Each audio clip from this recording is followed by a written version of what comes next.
Hey, welcome back to my channel. Today, got a little surprise for everybody. I have the Bernina 1008. The Bernina 1008. It's kind of a weird name, but okay. This seems to be kind of a pricey machine. I saw it selling for $700 to $1,000. It's insane. My guess is it's made in Sweden. It weighs a ton.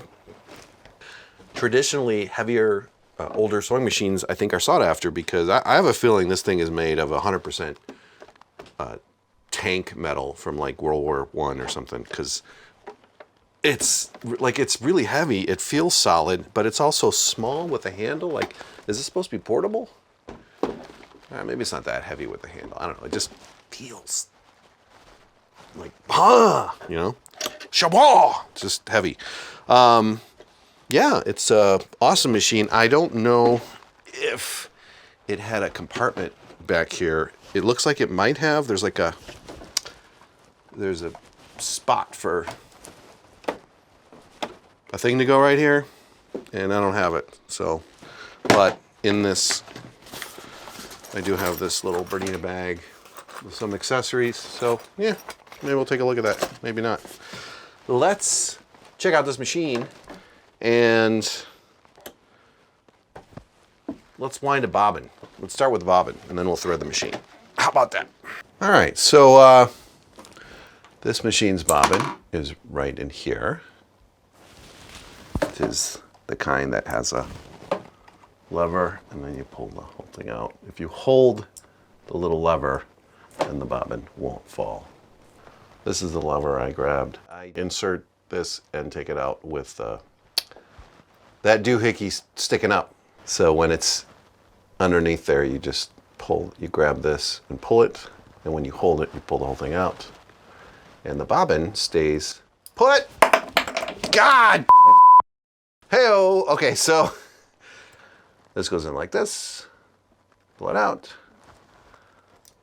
The bobbin stays put when this is in the up position.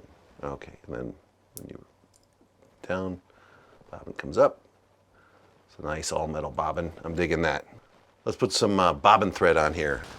I'm going to use bobbin thread from the Finishing Touch because I feel like I get better results when I use thread made for just being the bobbin thread. Threading on this is pretty simple.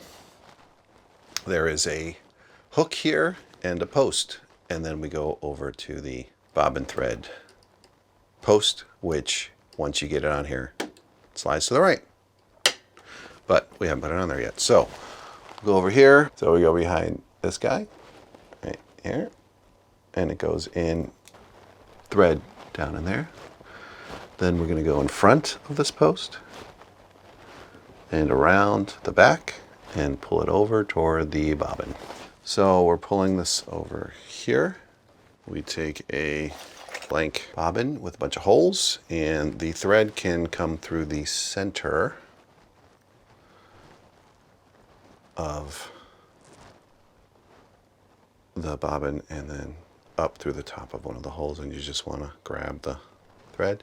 You need to hold on to this because if you hold on to it while it's spinning, it'll catch itself onto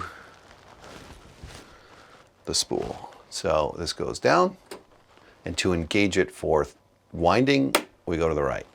The needle will go up and down, which is dangerous when you're winding a bobbin. This will go up and down, but on this machine and a lot of machines like it have a lock mechanism. You can unlock the tension to the needle, and then the bobbin will spin and the needle won't be going up and down. Okay, so to unlock these kind of knobs, you hold the back knob and counterclockwise should loosen it.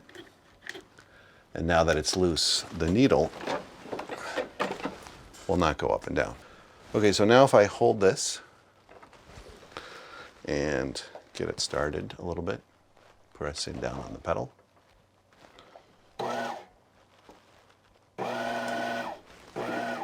Okay, and so I don't hold this for the rest of the wind. I'm just going to cut it now because it's got a good grasp. And we can wind the bobbin. It probably automatically stops on its own, but you know what? I'm just gonna, that's good enough for testing purposes. Disengage the bobbin winder. You know, I was gonna cut the thread, but what is this? What's this thing? It's a thread cutter. Okay, so now before we go back to the rest of the machine, yeah, we made sure that this is not in the bobbin winding position, but back to the left. And now we're going to engage the needle with just a snug, there it is, it's snug now. Now when I turn the handle, yeah, the whole needle goes up and down. Okay, so in the front here, there's our bobbin holder. So to remove the bobbin holder and grasp it, you can slide this out. Notice the holder goes in with the little doohickey, ding-dongy thing sticking up, and that's the bobbin holder. Now I've removed the bobbin, but I will put our bobbin in. Oh, Jesus. All right, so the manual for the 1008 Bernina says that the string should roll off the right side like clockwise. So this is the bobbin. We are coming around this side clockwise. That's how it goes in. Okay, and it just wants to fall out, so I'm gonna hold it there gently and look for the. All right, so, oh, my hands don't hold things anymore. All right, so we're going in, and it's clockwise. So there should be an exit for this bobbin right here. Goes right around that notch. And now it's gonna go under this, God, focus, Sony. It's gonna go under this middle flap of metal, and there's a little catch right there. And that's it. Now it's caught. The bobbin tension, the underside tension for these machines is on this bobbin mechanism. There is a screw right there, and adjusting the screw adjusts the tension. A very basic test you can do is to hang the bobbin and jiggle it, and this ain't going nowhere. So I'm gonna guess that's a little too tight. A little too tight. So a good rule of thumb is quarter turns on these little screws. So I'm gonna go a quarter turn. And still too tight. Let's do another quarter turn. And it's still too tight. How many quarter turns have I done? Jeez.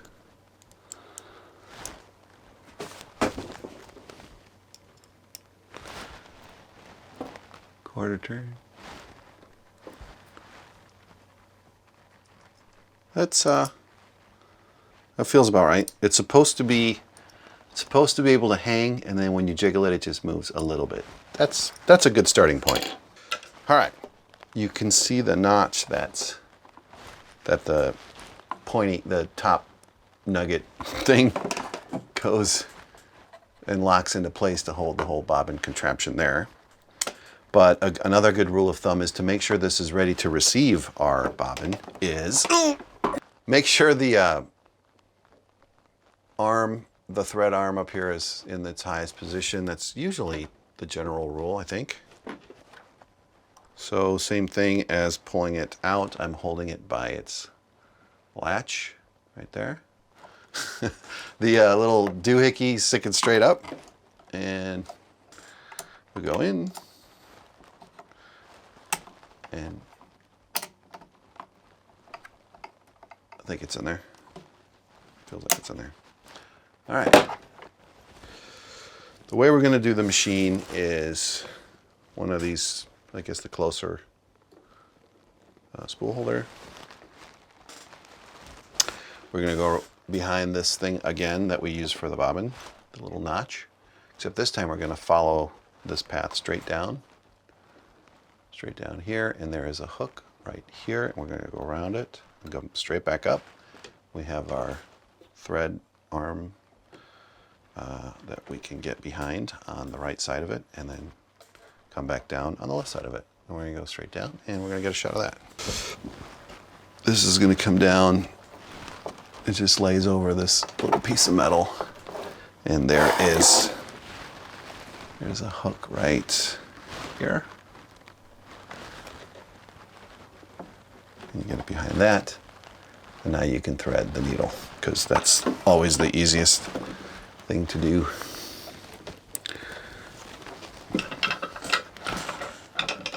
Ta-da, I need a better end. Zen breathing. Oh, see, works every time. 60% of the time, it works 100% of the time. Okay, so now that we have the thread in the top and the bobbin has been placed properly in the bottom, we need to get the bobbin thread out.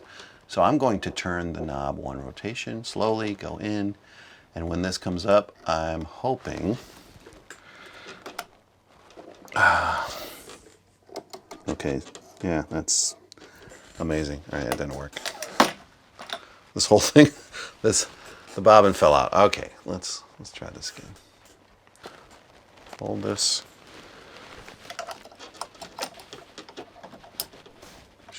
It should be in there. Maybe I'll leave it open so I can see what's going on. That feels better. So now there's a little notch on this foot to get the thread underneath. Hello. Totally did not grab that. Oh Lord, sewing is fun. I went to a straight stitch. Okay, so we're going to hold the top thread. We're going to turn it one rotation. I'm sorry, it's not focused. And it grabbed the bobbin thread, and now we pull it out. There it is. Just kind of get that toward the back. This machine on this foot has a notch on this side so the thread can go back and underneath. So now it is threaded. Ta-da! Okay, so all the stitches on this machine are listed here. There are 14 stitches. 1, 2, 3, 4, 5, 6, 7. Okay, so all the stitches on the Bernina are right on here on top. So we have 7 on the red side, 7 on the green side. You select stitches by pulling this knob and going up. And if you are red selected, you will select one of these stitches. If you are green selected, it will be one of these. They both move at the same time. It just depends on which side you're on. So we are on the green, so you can do a straight stitch and a zigzag stitch. Okay? This back knob selects which stitch we're going to do on which side. So green is the one on the right, and we're going to go with the green colors to do a straight stitch or zigzag stitch. I cannot talk at 1 in the morning. This is a stitch width, and this is the position of the needle. Anyway, center position, 0 width is a straight stitch. This is the buttonhole knob. I'm not even going to get into that. Here we have the length of your stitch. I think 2.5 is like a standard for a straight stitch to start off with, and then you can make your stitches closer together or further apart. Longer stitches, shorter stitches. 0, I'm going to take a wild guess and assume that's 4. What was I doing? Okay, 2.5. 1, 2.5 stitch length, center the needle, and 0 zigzag. Should go straight up and down. Let's take a look. The presser foot in the up position allows the tension to be loose so that you can, pull the thread through. But when you're ready to sew, you need to have the foot down on the fabric. So let's lever, boom, there we go. Now that we're on the fabric. Let's see what happens.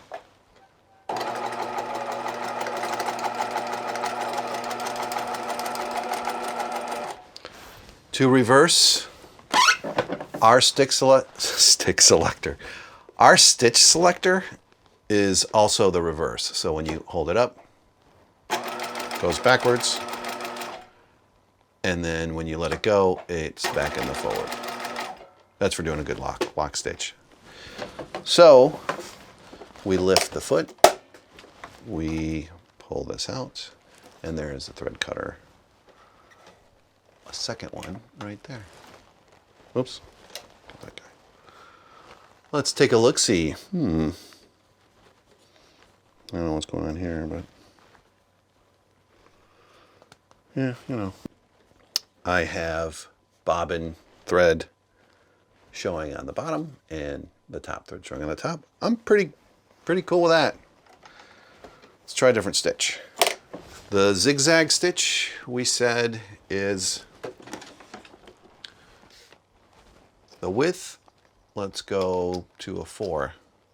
That's a pretty big width. Now, it should zigzag, and the thread's gone. Okay, in we go. Alrighty, let's get a little more. There we go. Put the foot down.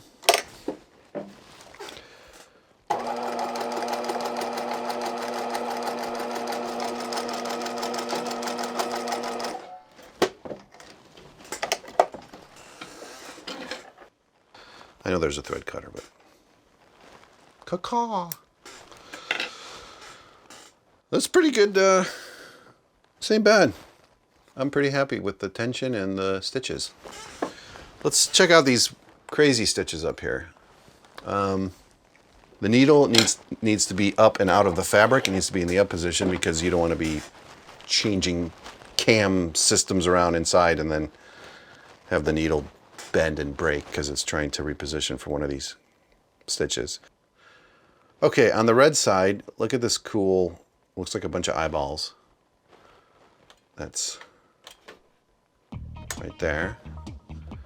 So I want to go to the red side selector. And this is the width. I'm going to put it on 0 because I don't know what the width does to its funky decorative stitches or whatever they're called. Let's take a look, see if that even works.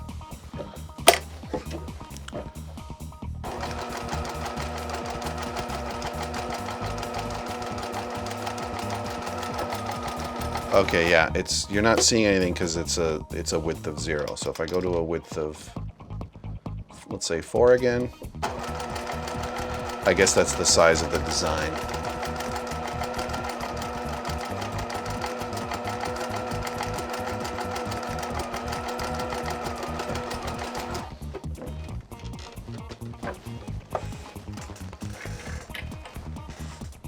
Caw-caw! Never gonna get old.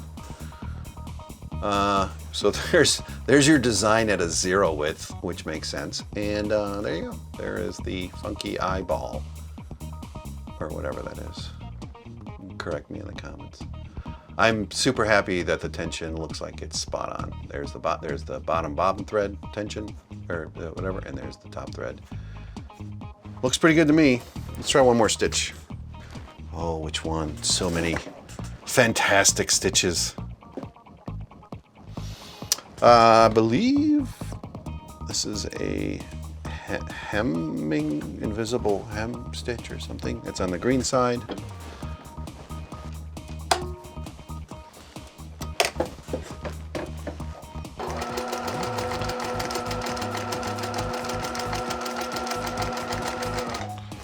This thing sews like butter.